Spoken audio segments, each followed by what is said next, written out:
Здравейте на всички! Това е бухта. Видеото няма да е за нея, но просто е много топличка и реших да я взема докато говоря.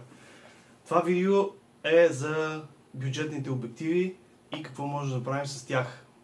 Постоянно ме питат с какво снимаш, каква техника за да си купя, за да стартирам да снимам астрофотография. Когато човек напредне с знанията си, разбира, че всъщност техниката не е чак толкова важна, за да постигнеш добър кадър и да имаш добър резултат. Важна е идеята и изпълнението. Това видео ви показвам един кадър, който съм заснел с един Samyang, първа версия, ръчно фокусен обектив, Samyang на 14 мм на 2.8. Купих го втора ръка за около 350 лева и оказа се доста остра бройка. Имал съм може би 5 такива. Това беше най-острата бройка, на която съм попадал. Много често имат разместване на челните лещи. Това води до мекота в почти половината от изображението в кадъра. И това е основният проблем на бюджетните обективи Samyang. Samyang имат една XP серия, която се води премиум серията на тази марка. Също ръчно фокусни, препоръчвам ги с двете ръце. Samyang XP 14 мм на f2.4. За съжаление го има само за Canon, Nikon. Това е изключителен обектив, много остър. Трудно се намира. Но така да се върнем на въпросния Samyang, който купих втора ръка. Исках да видя какво мога да направя с един обектив, защото много хора ми казват, твоите кадри са такива, защото снимаш с скъпа техника. Не е вярно. Скъпата техника си има предимства, но конкретно за този кадър, той беше направен 2022 на широка поляна, март месец, 25 секунди експонация, единичен кадър. Измислих и избрах композицията да е точно такава, каквато ще видите. Водещи линии, динамика, с новите Denoise AI на Adobe. Нещата стават просто изключително лесни и единичният кадър после може да си го проектираш до A3 без никакъв проблем, ако не и повече. Не е необходимо да имате скъпа техника. Този кадър е заснет с Sony A7 III, тогава не беше астро модифициран. Това е камера вече на около 6 години. Все още една от най-добрите в света за астро и нощна фотография. По ред причини и в комбинация с ръчнофокусния Samyang 14 мм на 2.8, първа версия. Ако стартирате сега и се чудите какъв обектив да си купите, разгледайте в интернет, има много обяви на доста добри цени, пробвайте, вижте дали е вашето нещо и след това си купете, ако искате, Sony 14 на 1.8 G-Master серията, който е феноменален обектив, но трябва да знаеш какво правиш с него. Ако имате въпроси, много ще се радвам да ви помогна, да отговоря на тях. Бъдете здрави и нека видим видеото и обработката на кадъра. Здравейте, ето ни обратно към практическата част на това видео. Както говорихме, ще ви покажа как да си обработите единичен кадър, направен с изключително евтин бюджетен обектив Samyang 14 на 2.8, който бях купил втора ръка за около 300 лева. Ръчно фокусен обектив, бройката беше сравнително добра. Това е един кадър, който направих през март 2022 година на язовир Широка поляна с тяло Sony A7 III, тогава не беше астромодифицирано. Това, което ще направя, са базови настройки в Camera Raw и после може би още няколко неща в Photoshop. Не е нужно да имате и светосилни обективи, разбира се, те са прекрасни, но когато става въпрос за начинаещи астрофотографии, винаги човек иска да види дали този жанр ще му хареса, за да инвестира повече пари. Съответно, инвестирането на повече пари в техника върви с това да инвестираш повече пари в себе си, за да можеш да видиш какво точно би могъл да направиш с кадрите, които създаваш. И тогава разбираш, че всъщност не е необходимо да имаш чак толкова скъпи обективи или фотоапарати, за да поддържаш едно хоби и да зареждаш сетивата си. Това е един кадър, който е с 14 мм, както казах, на 2.8. Имайте предвид, че този Samyang, първа версия на ръчно-фокусния Samyang, е с може би един стоп по-тъмен от еквивалентен обектив, пак на 2.8. Това съм го тествал и установих, че всъщност този обектив е с един стоп по-тъмен и реално не е 2.8, дори е малко по-тъмен от, може би някъде към F3, 3 и нещо дори, защото по това време го тествах с една лаова, която я затворих на 2.8 и всъщност лавата беше доста по-светла от Samyang. Т.е. да кажем, че тя е била в реалния диапазон на светлосилата, която предлага. Това е RAW файла, изглежда по този начин, 25 секунди, сравнително остър обектив. Ако попаднете на читав Samyang, просто го задръжте, защото това е много рядко. Аз лично съм купувал и съм продавал може би около 7 такива бюджетни варианта, просто защото ми е било интересно да имам такъв обектив в колекцията си. И ето, това са 25 секунди на ISO 3200. Не снимайте на повече от ISO 3200. Говорим за стандартен обектив 2.8, тъй като динамичният обхват, цветовете, всичко а, пада и не е много приятно. Първото нещо, което искам да направя, както виждате, трябва да изкарам материал от тъмните части. Това може да стане по много варианти, но реално първото нещо, което правя е в профайл си избирам Adobe Standard или Adobe Neutral, който, както виждате, сваля контраста, но изважда страшно много детайл в тъмните части на изображението. Другото, което може да се направи е в Optics да изберем Profile Correction на въпросния Samyang, но трябва да го изберем на ръка, което ще ни даде още малко светлина в краищата. Тук винетирането е сравнително добре. Връщаме се в меню Light и вдигаме една идея Shadows и тъмните части. Нещо ето такова. Може една идея да светнем кадъра, малко ще вдигнем белите, тук леко е прегоряла светлината. И с маските избираме Select Sky, който между другото върши страхотна работа. Автоматично селектира небето, при което мога да си поиграя. Ето, това е маската и тук вече мога да си поиграя, да вдигна малко exposure, вкараме малко контраст. Винаги небето е по-светло от предния план, тъй като излъчва светлина. Това е ясно. И виждате, че с няколко буквално слайдера разликата е огромна. Просто огромна. Ще го зумна на 100%. Шума на 3200 ISO е приемлив. След малко ще добавим и Denoise AI на Camera Raw, който върши фантастична работа. Тук, което бих направил ще си поиграем малко с градиентите. Радиален градиент, нещо ето така. Малко да светнем средната част на кадъра. Много мъничко, просто да направим едно винетиране по останалата част. Тук ще пуснем един градиентен филтър, който искам да вкарам малко контраст в небето. Нещо ето такова. Малко цвета. Ето нещо е такова, ще го пипнем. И отиваме в Detail и му даваме Denoise някъде около 30%. Виждате, разликата е просто фрапираща. Denoise AI на Adobe за мен е в пъти по-добър от това, което предлага примерно Topaz. Тъй като тук се справя доста по-добре, запазва детайла и просто е изключително, изключително мощно средство за обработката на единични кадри.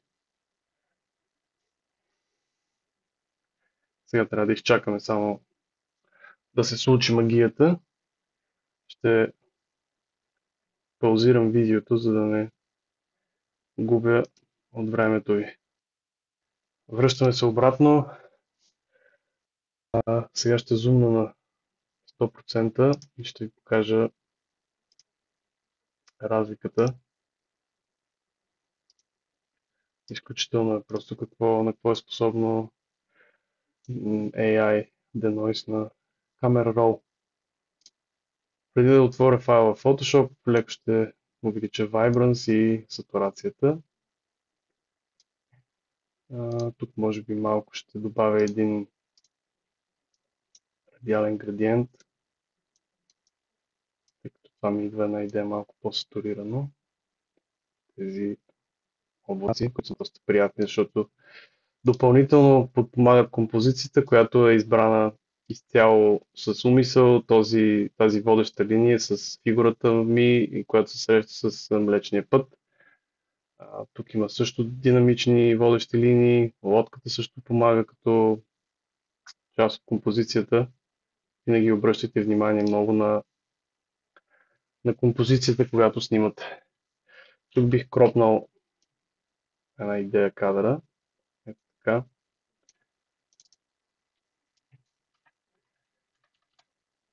И копирам с Ctrl-J или Command-J слоя и в небето само ще вкарам една идея контраст. Много малко. Тук ще инвъртна маската с Ctrl и ще взема четката с бял цвят в маската на opacity около 30. Просто леко ще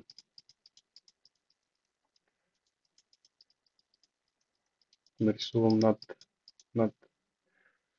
Млечния път, за да има малко контраст да вкараме в кадър. Не много. После ще селектирам този слой и Adjustment Layer, отново Ctrl-J и Ctrl-E ги мърджвам и продължавам с обработката. Един Level с Adjustment Layer, малко белите, малко черните. Ще сложа тези в една група, като селектирам всичките слоеве и просто чукна един фолдър, за да виждаме преди и след докъде сме стигнали.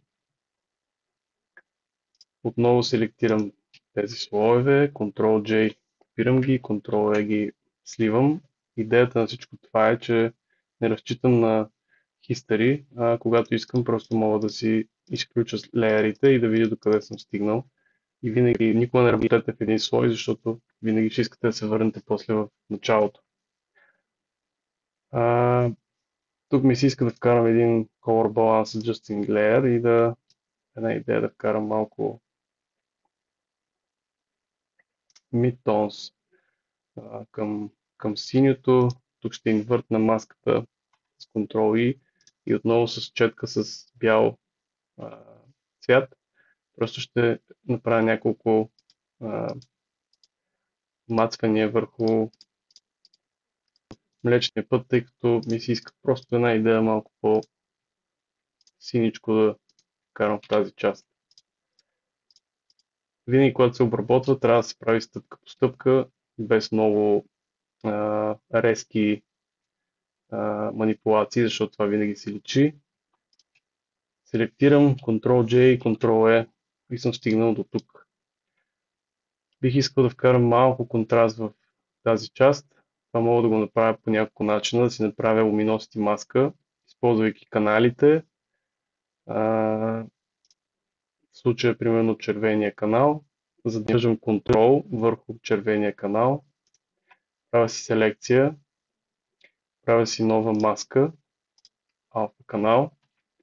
с Ctrl-D деселектирам, с Ctrl-I инвъртвам маската, натискам Ctrl, правя селекция, върху слоя съм и с кривите си правя маска на това, което току-що създадах като алфа канал и в момента ще вкарам малко контраст в небето.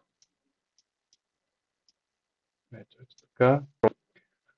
Сега ще селектирам няколко слоя, с Ctrl-J ги копирам, с Ctrl-E ги сливам.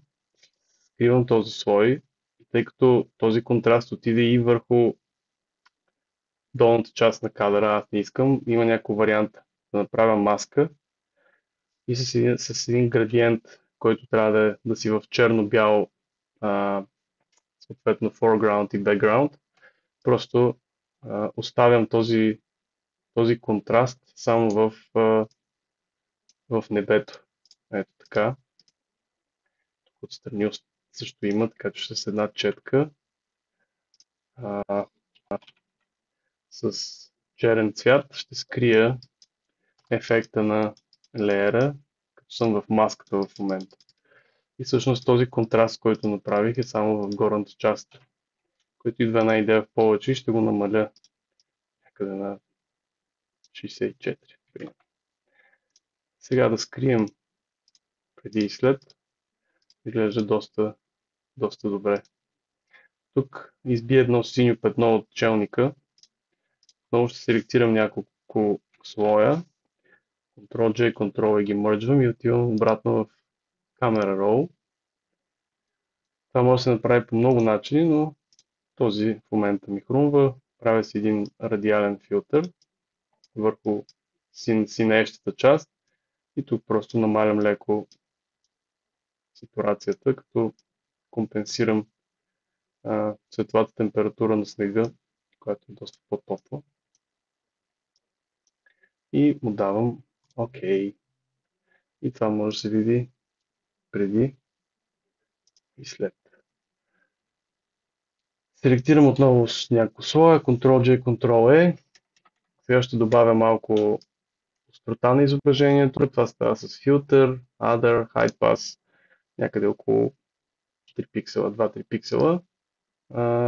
Тук сменям Blending мода на Soft Light и всъщност така си връщаме остротата на изображението и дори обектива да не е супер остър, всъщност върши много добра работа. Този кадър може да бъде спокойно отпечатан на A3 и ще изглежда великолепно. Да ви покажа откъде стартирахме. Ще го върна, ще го ресетна към Default Settings, ще го отворя и просто ще ви покажа преди и след.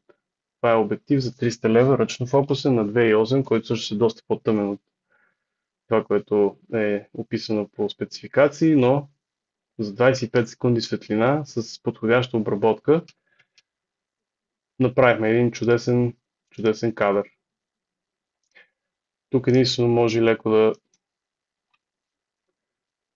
да премахна контраста още малко, така изображението ще стане една идея по-меко.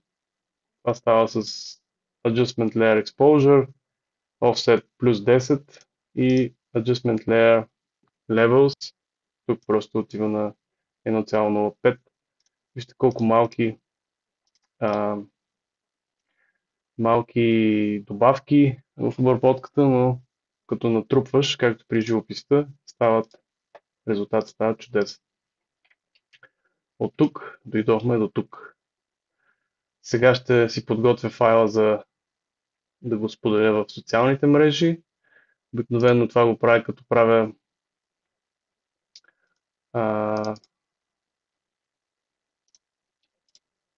дубликейт на документа. Поради някаква причина в момента не мога да го направя. Ето тук. Мърджваме всички леери и с Ctrl-Alt-I правя 1920 на 1280 съотношението и тук може една идея, спирам слоя с Ctrl-J, може една идея шарпнем още изображението пак с Hide Path, само че само с един пиксел. Отново сменяме на Soft Light и свалям опасите на примерно около 40, защото стана твърде много. И виждате, че имаме един изключително остър кадър с абсолютно бюджетен обектив за грубо 300 лева. В момента се намират втора ръка между 300-500 подобни обективи. Може би това е един от най-масовите обективи за начинаещи нощни пейзажни фотографии. Надявам се да ви е било от помощ. Ако имате въпроси, аз съм на линия. Бъдете здрави и ви желая чисто небе. Като бонус към видеото може да намерите линк, от който да си изтеглите суровият файл и да пробвате да го обработите сами, използвайки видеото, което току-що изгледахте. Също така може да видите и PSD файла или работния файл, който аз използвах, за да видите как съм структурирал отделните слоеве.